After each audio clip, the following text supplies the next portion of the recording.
Os ministros têm que entender que eles são empregados do povo.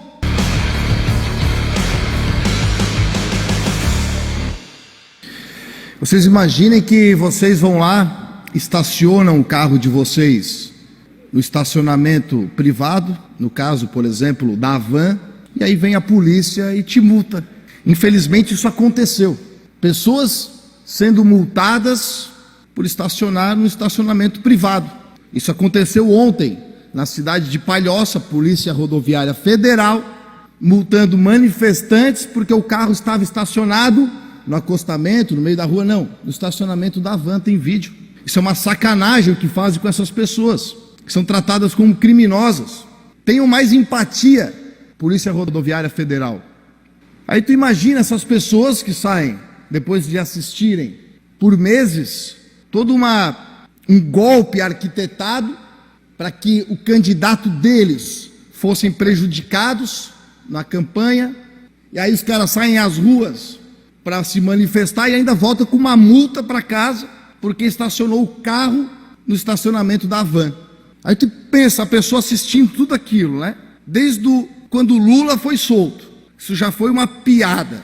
4 condenações e o Lula foi livrado por um ministro do STF que foi indicado pelo PT. Aí a gente tem que olhar aquilo com nariz de palhaço e depois o STF vai lá e devolve os direitos eleitorais para o condenado em 3 instâncias, 4 vezes. De novo a gente tem que assistir aquilo ali.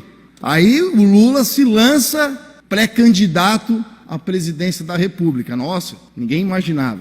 E, sem demorar, as pesquisas já começaram a colocar o Lula em primeiro lugar absoluto. Não deu nem para começar assim lá de baixo e aumentando. Não, ele entrou, ele já estava em primeiro, ganhando no primeiro turno. Totalmente manipulando as pessoas a acreditarem que realmente era aquilo. Em 2021, o voto impresso foi reprovado na Câmara Federal, com a pressão do TSE na Câmara pela reprovação. O TSE, que deveria zelar pela qualidade e pela austeridade das eleições, foi contra mais transparência. Eu fico me perguntando o que mais transparência pode prejudicar alguma coisa. Não, isso aqui ficou muito ruim porque está muito transparente. Então olha o que as pessoas tiveram que olhar e ficar assistindo de braços cruzados as coisas acontecerem no Brasil. E aí chega as eleições e o TSE se mostra completamente parcial.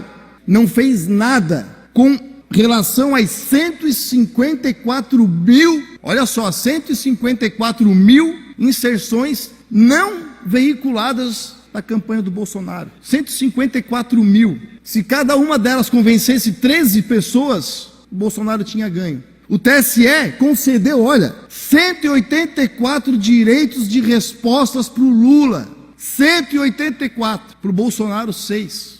O TSE proibiu o Bolsonaro de utilizar imagens da manifestação de 7 de setembro, que nitidamente foi pró-Bolsonaro, ou não. Desde sempre a gente vê aquelas manifestações gigantescas com os milhares de pessoas na rua no dia 7 de setembro. É lógico que foi uma manifestação política em prol do Bolsonaro, mas ele não pôde usar as imagens do 7 de setembro. TSE proibiu usar falas do Lula.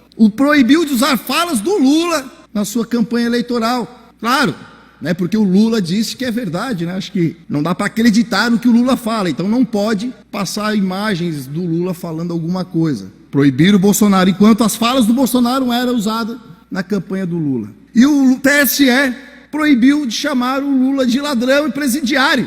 Lógico, porque não é presidiário quem foi preso.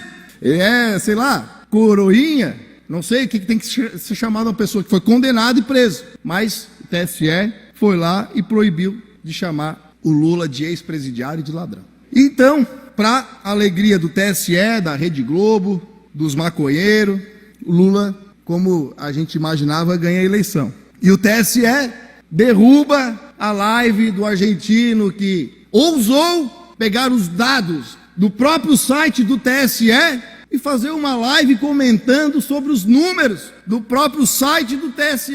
É uma vergonha o que a gente está vivendo. E as pessoas não conseguem fazer nada, porque essas pessoas que estão lá, com aquela toga, são intocáveis, ninguém consegue mexer, e a gente está assistindo isso. Os ministros têm que entender que eles são empregados do povo, que eles devem resposta para o povo, que o dinheiro do salário deles vem dos impostos dessas pessoas que trabalham e estão questionando eles. Todo esse dinheiro dos seus luxos vem dos impostos das pessoas que estão questionando o TSE. E aí o que ele faz? Eles os tratam como criminosos e bloqueiam redes sociais das pessoas que ousam questionar o TSE. Eu tenho vergonha do nosso Supremo Tribunal Eleitoral. Eu tenho vergonha do nosso STF e do nosso TSE.